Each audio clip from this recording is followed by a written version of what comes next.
Hi friends, welcome back to our channel. Friends, మన channel cricket సంబంధించిన ప్రతి చిన్న అప్డేట్ మన ఛానల్ రెగ్యులర్ వస్తుంటాయి. ఇంకా మన ఛానల్ని సబ్స్క్రైబ్ చేసుకోకపోతే ఫ్రెండ్స్ వెంటనే సబ్స్క్రైబ్ చేసుకోండి అండ్ పక్కన బెల్ని యాక్టివేట్ చేసుకోండి. అండ్ అదే ఇంకా మన వీడియోని లైక్ చెప్తే ఫ్రెండ్స్ వెంటనే లైక్ చేసి మన వీడియోకి అయితే ఎంటర్ అయ్యాం. ఫ్రెండ్స్ తప్పకుండా లైక్ చేయండి. లైక్ చేసి మన వీడియో మార్కెట్కి ఫాస్ట్ రీచ్ అవుతుంది. ఇక ఐపీఎల్ 2024లో మ్యాచ్ నెంబర్ 61 వచ్చేసి Chennai super Kings versus Rajasthan Royals. ఇక సిఎస్కే అయితే అక్కడ టేబుల్లో 4th ప్లేస్లో ఉంది. 12 మ్యాచ్లో 6 గెలిచింది, 6 అయితే ఓడిపోయింది. ఇక మరోవైపు రాజస్థాన్ రాయల్స్ 2nd ప్లేస్లో ఉంది. 11 మ్యాచ్లో 8 గెలిచింది, 3 అయితే ఓడిపోయింది. ఇక ఈ మ్యాచ్ వచ్చేసి అక్కడ చీపక్ స్టేడియం జరగబోతుంది, చెన్నై సూపర్ కింగ్స్ యొక్క కంచుకోటలో. ఇక్కడ టాస్ అనేది క్రూషల్ రోల్ ప్లే చేసే అవకాశం ఉంది, ఎందుకంటే సెకండ్ ఇన్నింగ్స్లో డ్యూ పడుతుంది ఒకటి. ఇక చెన్నై రికార్డు చూసుకుంటే ఇక్కడ 70 మ్యాచ్లో 49 గెలిచింది, 20 అయితే ఓడిపోయింది. ఫస్ట్ బ్యాటింగ్ వేసి అక్కడ 31 సార్లు గెలిచింది, సెకండ్ బ్యాటింగ్ వేసి 18 సార్లు అయితే గెలిచింది. ఇక మరోవైపు రాజస్థాన్ రాయల్స్ రికార్డు చూసుకుంటే ఇక్కడ మొత్తం 8 మ్యాచ్లో 2 గెలిచింది, 6 అయితే ఓడిపోయింది. ఆ 2 కూడా మరి ఫస్ట్ బ్యాటింగ్లోనే గెలిచింది. ఆర్ఆర్కి రికార్డ్ అంతా మంచి లేదు ఇక్కడ మరి. ఇక వీరి మధ్య హెడ్ టు హెడ్ రికార్డు చూసుకుంటే మొత్తం 28 మ్యాచ్లో 15 మ్యాచ్లు చెన్నై గెలిచింది, 13 మ్యాచ్లు అక్కడ రాజస్థాన్ రాయల్స్ గెలిచింది. హెడ్ టు హెడ్ పరంగా చూసుకుంటే మరి స్లైట్ ఈక్వల్ ఉన్న బట్ అక్కడ వెన్యూ పరంగా చూసుకుంటే మాత్రం చెన్నై సూపర్ కింగ్సే మంచి డామినేషన్ అయితే కనిపిస్తుంది. ఇక టీమ్స్ వైజ్ చూసుకుంటే మరి ఫస్ట్ మనం రాజస్థాన్ రాయల్స్ టీం చూసుకుంటే వాళ్ళు బ్యాక్ టు బ్యాక్ మ్యాచెస్ అయితే ఓడిపోయి వస్తున్నారు. గత 2 మ్యాచ్లు కూడా ఓడిపోయి వస్తున్నారు. లాస్ట్ మ్యాచ్లో అక్కడ కెప్టెన్ సంజు సామ్సన్ అయితే ఒంటరి పోరాటం చేసిండు, బట్ అదైతే టీంకి అయితే సరిపోలేదు. ఇక బౌలింగ్లో మాత్రం 2 minute రన్స్ అయితే లీగేజ్లో లాస్ట్ మ్యాచ్లో. మరి అవన్నిటిని ఏ విధంగా రెక్టిఫై చేసుకుని వచ్చినది మనకి ఇంట్రెస్టింగ్గా కనబడుతుంది ఇక్కడ. ఇక ఈ మ్యాచ్కి వీళ్ళ యొక్క కాంబినేషన్ ఒకసారి మనం చూసుకుంటే జేస్వరన్ బట్లర్ అయితే ఓపెనింగ్లో బరిలోకి దిగుతాడు. ఇక బట్లర్ అయితే గత 2-3 మ్యాచ్లు చూసుకుంటే కొంచెం అయితే డిసప్పాయింట్ చేస్తున్నాడు. లాస్ట్ మ్యాచ్లో కూడా 19 కొట్టింది, 17 బాల్లో 2 4 6 111 స్ట్రైక్ రేట్తోని. ఇక మరోవైపు జైస్వాల్ కూడా మరి అక్కడ ఒక మ్యాచ్లో మంచిగా ఆడుతున్నాడు, ఒక మ్యాచ్లో డిసప్పాయింట్ చేస్తున్నాడు, బట్ లాస్ట్ మ్యాచ్లో అక్కడ డిసప్పాయింట్ చేసిండు. కాబట్టి మరి ఈ మ్యాచ్లో మంచిగా ఆడే అవకాశం ఉంటుంది, ఒక పెద్ద నాకు వచ్చే అవకాశం ఉంది తన దగ్గర నుంచి అయితే. చూడాలి మరి ఏ విధంగా రన్స్ అనేది. లాస్ట్ మ్యాచ్ కూడా మరి అక్కడ ఫస్ట్ బాల్కి 4 కొట్టిండు, సెకండ్ బాల్కి అయితే అవుట్ అయిండు, 200 స్ట్రైక్ రేట్ అయితే ఉంది ఆ మ్యాచ్లో. ఇక నెంబర్ 3లో సంజు సామ్సన్. మరి సంజు సామ్సన్ లాస్ట్ మ్యాచ్లో ఒంటరి పోరాటం చేసిండు, 86 కొట్టిండు 46 బాల్లో, 8 4లు 6 6లు 186 స్ట్రైక్ రేట్తోని. మంచిగానే ఈ సీజన్లో అయితే కన్సిస్టెంట్గా రాణిస్తున్నాడు. రీసెంట్గా వరల్డ్ కప్ స్క్వాడ్లో కూడా సెలెక్ట్ అయిన కాబట్టి మరి ఈ మ్యాచ్లో కూడా ఒక పెద్ద నాకు వస్తే మొత్తం చాలా బెటర్ ఉంటుంది తన పాయింట్ ఆఫ్ వ్యూ మనం చూసుకుంటే. ఇక నెంబర్ 4లో రియాన్ పరాగ్ కూడా మరి కన్సిస్టెంట్గా రాణిస్తున్నాడు. గత 2 మ్యాచ్లో కూడా మరి అక్కడ మంచిగా రాణించిండు. లాస్ట్ మ్యాచ్లో కూడా డీసెంట్గా రాణించిండు, 27 కొట్టిండు 22 బాల్లో, 1 4 3 6లు 122 స్ట్రైక్ రేట్తుంది. ఇక బౌలింగ్లో కూడా 2 ఓవర్లు వేసిండు, 17 రన్స్ అయితే ఇచ్చిండు. ఇక నెంబర్ 5లో చూసుకుంటే మరి అక్కడ ధ్రువ్ జురెల్ లాస్ట్ మ్యాచ్లో ఇంజూర్డ్ కారణంగా అయితే ఆడలేడు, బట్ అంతకు మ్యాచ్లో ఒక హాఫ్ సెంచరీ కొట్టిండు. మరి అతను గిట్ట ఫిట్ ఉంటే ఆడతాడు. అండ్ శుభం దూబే కూడా మరి ఆడే అవకాశం ఉంది ఈ మ్యాచ్లో, ఇద్దరు కూడా ఆడతారు. నెంబర్ 5లో ధ్రువ్ జురెల్ ఆడతాడు, నెంబర్ 6లో శుభం దూబే ఆడతాడు. శుభం దూబే కూడా లాస్ట్ మ్యాచ్లో 25 కొట్టిండు, 12 బాల్లో, 2 4లు 2 6లు. ఇక హెడ్ మేర్ లాస్ట్ మ్యాచ్లో ఇంజూర్ కన్నా ఆడలేడు, అతని ప్లేస్లో ధోని ఫర్హాన్ ఆడించు, బట్ అతనైతే డిసప్పాయింట్ చేసిండు. కాబట్టి అతని ప్లేస్లో మరి అక్కడ శుభం దూబే ఆడతాడు. అండ్ బౌలింగ్లో వీళ్ళకి అక్కడ నాంద్రే బర్గర్ వచ్చే అవకాశం అయితే ఖచ్చితంగా కనిపిస్తుంది. ఇక నెంబర్ 7లో చూసుకుంటే అక్కడ మరి రోమన్ పౌల్ కూడా లాస్ట్ మ్యాచ్లో డిసప్పాయింట్ చేసిండు. ఒకవేళ గిట్ట హెడ్ మేర్ గిట్ట ఫిట్ ఉంటే మాత్రం రోమన్ పౌల్ ప్లేస్లో వచ్చే అవకాశం ఉంది. ఇక నెంబర్ 8లో ఆర్ అశ్విన్ కూడా మరి లాస్ట్ మ్యాచ్లో మనం చూసినాం, మరి 4 ఓవర్లకు 24 రన్లు ఇచ్చిండు, 3 వికెట్లు ఇస్తున్నారు క్రూషియల్, దట్టు హై స్కోరింగ్ మ్యాచ్లో. కాబట్టి మరి ఈ మ్యాచ్లో కూడా చాలా ఎక్స్పెక్ట్ చేస్తుంది అక్కడ రాజస్థాన్ రాయల్స్, ఎందుకంటే మరి అశ్విన్కి ఇక్కడ కండిషన్స్ మొత్తం తెలుసు చీపక్ గురించి. కాబట్టి మరి ఈ మ్యాచ్లో క్రూషల్ బౌలర్ కింద మారే అవకాశం అయితే ఖచ్చితంగా కనిపిస్తుంది. ఇక నెంబర్ 9లో ట్రెంట్ బోల్ట్ కూడా లాస్ట్ మ్యాచ్లో కొన్ని రన్స్ ఎక్కువ ఇచ్చినా క్రూషల్ వికెట్ అయితే తీసుకున్నాడు. దట్టు ఈ వికెట్లో కూడా కొంచెం ఇనిషియల్గా స్వింగ్ అయితే కాబట్టి మరి ఇతనికైతే హెల్ప్ ఉండే అవకాశం అయితే మనకు కనిపిస్తుంది. ఇక నెంబర్ 10లో చూసుకుంటే అక్కడ మరి ఆవేష్ ఖాన్ లాస్ట్ మ్యాచ్లో చూసినా 2 ఓవర్లకు 42 రన్లు ఇచ్చిండు, 21 ఎకనిమ్తోని.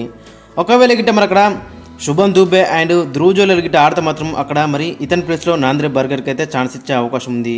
ఒకవేళ గిట్ట నాంద్రే బర్గర్ ఆడపోతే గిట్ట ఆవేష్ ఖాన్ అయితే కంటిన్యూ అవుతాడు. ఇక నెంబర్ 11లో చూసుకుంటాం అక్కడ యుజీ చాహల్ కూడా లాస్ట్ మ్యాచ్లో మనం చూసినాం కాబట్టి అక్కడ మంచిగా బౌలింగ్ వేసిండు, ఒక క్రూషల్ వికెట్ తీసుకున్నాడు, కొంచెం రన్స్ ఎక్కువ ఇచ్చినని అక్కడ క్రూషల్ వికెట్ తీసిండు. ఇక వీళ్ళకి ఇంపాక్ట్ వేరే అక్కడ సందీప్ శర్మ అయితే బౌలింగ్ దిగే అవకాశం ఉంది, లాస్ట్ మ్యాచ్లో కూడా ఒక వికెట్ తీసిండు. ఇక ఫైనల్గా వీరి యొక్క ప్లేయింగ్ లైన్ చూసుకుంటే జైస్వాల్ అండ్ బట్లర్ ఓపెనింగ్ చేస్తే, నెంబర్ 3లో సంజు సామ్సన్, నెంబర్ 4లో రియాన్ పరాగ్, నెంబర్ 5లో ధ్రువ్ జురెల్, నెంబర్ 6లో సిమ్రన్ హెట్మేర్, నెంబర్ 7లో రోమన్ పౌల్, నెంబర్ 8లో ఆర్ అశ్విన్, నెంబర్ 9లో ట్రెంట్ బోల్ట్, నెంబర్ 10లో ఆవేష్ ఖాన్, నెంబర్ 11లో యుజీ చాహల్. ఇంపాక్ట్ పేరుగా సందీప్ శర్మ అయితే బరిలోకి దిగుతాడు. ఒకవేళ గిట్ట సిమ్రన్ హెట్మేర్ గిట్ట ఫిట్గా లేకపోతే మాత్రం అతని ప్లేస్లో మరి అక్కడ శుభం దుబే ఆడతాడు. అండ్ ఆవేష్ ఖాన్ ప్లేస్లో అక్కడ నాంద్రే బర్గర్కి అయితే ఛాన్స్ ఇచ్చే అవకాశం ఉంది. ఇక చూడాలి మరి బ్యాక్ టు బ్యాక్ మ్యాచెస్ అయితే ఓడిపోయి వస్తున్నారు, మరి ఏ విధంగా కంబ్యాక్ చేస్తారనేది మనకి ఇంట్రెస్టింగ్గా కనబడుతుంది. ఇక మరోవైపు చెన్నై సూపర్ కింగ్స్ కూడా మరి అక్కడ లాస్ట్ మ్యాచ్ ఓడిపోయి వస్తున్నారు. ముఖ్యంగా బౌలింగ్ డిపార్ట్మెంట్ చూసుకుంటే మాత్రం వీళ్ళకి చాలా ప్రాబ్లమ్స్ అయితే కనిపిస్తున్నాయి. ముఖ్యంగా అక్కడ మరి ఫాస్ట్ బౌలర్స్ అక్కడ మెయిన్ బౌలర్స్ ముస్తఫిజుర్ రెహమాన్ లేడు, అక్కడ పతిరానా లేడు. కాబట్టి వీళ్ళకి చాలా ప్రాబ్లమ్స్ అయితే కనబడుతున్నాయి. ఇక ఈ మ్యాచ్కి వీళ్ళ ఒక కాంబినేషన్ ఒకసారి మనం చూసుకుంటే రచిన్ రవీంద్ర అండ్ రుతురాజ్ గైక్వాడ్ అయితే ఓపెనింగ్లో బరిలోకి దిగుతారు. ఇక రచిన్ రవీంద్ర లాస్ట్ మ్యాచ్ కూడా డిసప్పాయింట్ చేసిండు, అక్కడ రన్ అవుట్ అయితే అయిండు. బట్ చూడాలి మరి ఈ మ్యాచ్ ఏ విధంగా మరి రాణిస్తారనేది. ఇక మరోవైపు రుతురాజ్ గైక్వాడ్ కూడా మరి లాస్ట్ మ్యాచ్లో డక్అవుట్ అయితే అయిండు. అంతకుముందు కన్సిస్టెంట్గా రాణించిండు, ప్రతి మ్యాచ్లో కూడా కెప్టెన్ ఇన్నింగ్స్ అయితే ఆడిండు. బట్ అవన్నీ కూడా మన అక్కడ ఫస్ట్ బ్యాటింగ్ వేస్తున్నప్పుడు మనకు కెప్టెన్ ఇన్నింగ్స్ అనేది కనబడ్డది. బట్ సెకండ్ ఇన్నింగ్స్లో అక్కడ మరి లాస్ట్ మ్యాచ్లో మనం చూసినాం కదా, దట్టు ఆ హై స్కోరింగ్ చేజ్ చేస్తున్నప్పుడు మరి కొంచెం అయితే తడబడని చెప్పుకోవచ్చు. మరి చూడాలి మరి ఈ మ్యాచ్లో ఏ విధంగా కంబ్యాక్ చేస్తారనేది. ఇక నెంబర్ 3లో అజింక్య రహానే నెంబర్ 3లో ఆడితే మరి చాలా బెటర్గా ఉంటుంది. ఇక నెంబర్ 4లో డేరిల్ మిచెల్ లాస్ట్ మ్యాచ్లో 63 కొట్టిండు, 34 బాల్లో 7 4లు 3 6లు 185 స్ట్రైక్ రేట్తో. ఇక నా బౌలింగ్లో కూడా 4 ఓవర్లు వేసిండు, కొన్ని ఎక్కువ రన్స్ ఇచ్చినా అక్కడ ఓవర్స్ అయితే వేసినా చెప్పుకోవచ్చు. మరి చూడాలి మరి ఈ మ్యాచ్లో ఏ విధంగా కన్సిస్టెంట్గా రాణిస్తారనేది. ఇక నెంబర్ 5లో శివన్ దూబే లాస్ట్ మ్యాచ్లో కొంచెం అయితే బ్యాటింగ్ అయితే లేట్ వచ్చింది తనకి. బట్ లాస్ట్ మ్యాచ్లో 21 కొట్టిండు, 13 బాల్లో 2 4లు 1 6 161 స్ట్రైక్ రేట్తోని. మరి చూడాలి మరి ఈ మ్యాచ్లో ఏ విధంగా రాణిస్తారనేది. ఎందుకంటే అంతకుముందు మ్యాచ్లో 2 మ్యాచ్లో డక్అవుట్ అయితేండు, లాస్ట్ మ్యాచ్లో మంచిగా కంబ్యాక్ చేసిండు. మరి దాన్ని ఏ విధంగా కంటిన్యూ చేస్తారనేది మనకి ఇంట్రెస్టింగ్ కనబడుతుంది.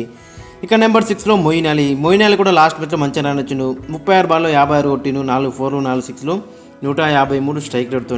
ఇక బౌలింగ్ విషయానికి అయితే మరి లాస్ట్ మ్యాచ్లో బౌలింగ్ వేయకుండా కానీ ఈ మ్యాచ్లో వేసే అవకాశం ఉంటుంది, ఒకవేళ ఇక్కడ స్పిన్ వికెట్ అయితే మాత్రం.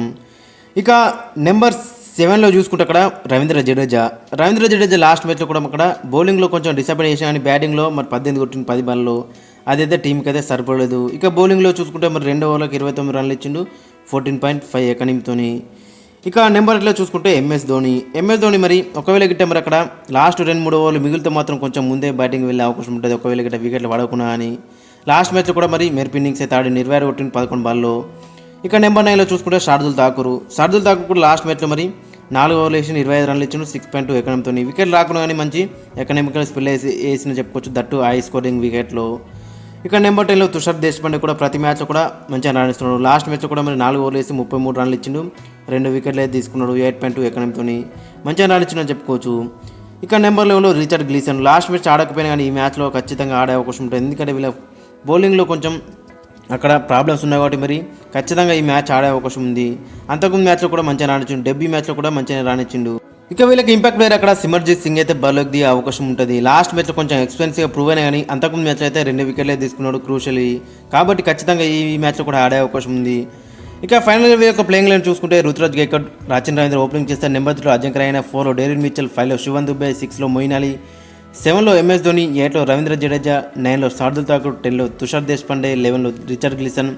ఇక ఇంపాక్ట్ ప్లేయర్గా సిమర్జిత్ సింగ్ అయితే బరిలోకి దిగే అవకాశం ఉంటుంది. ఇక ఓవరాల్లో చూసుకుంటాడు మరి బౌలింగ్లో మాత్రం కొంచెం ప్రాబ్లమ్స్ అయితే మనకి కనబడుతున్నాయి. మరి అవన్నీ ఏ విధంగా రెక్టిఫై చేసుకుని ఈ మ్యాచ్లోకి డీల్ అనేది మనకి ఇంట్రెస్టింగ్గా కనబడుతుంది. ఇక మరోవైపు రాజస్థాన్ రాయల్స్ కూడా బ్యాక్ టు బ్యాక్ మ్యాచెస్ అయితే ఓడిపోయి వస్తున్నారు, వాళ్ళకు కూడా చాలా ప్రెజర్ అయితే ఉంటుంది. కాబట్టి ఈ మ్యాచ్ మాత్రం చాలా ఇంట్రెస్టింగ్ ఉండబోతుంది. ఫ్రెండ్స్ మరి మీ యొక్క ఒపీనియన్ కింద కామెంట్స్ అయితే మెన్షన్ చేయండి, మరి ఏ టీం గెలుస్తుంది అండ్ మీ యొక్క ప్లేయింగ్ లైన్ కూడా కింద కామెంట్స్ అయితే మెన్షన్ చేయండి.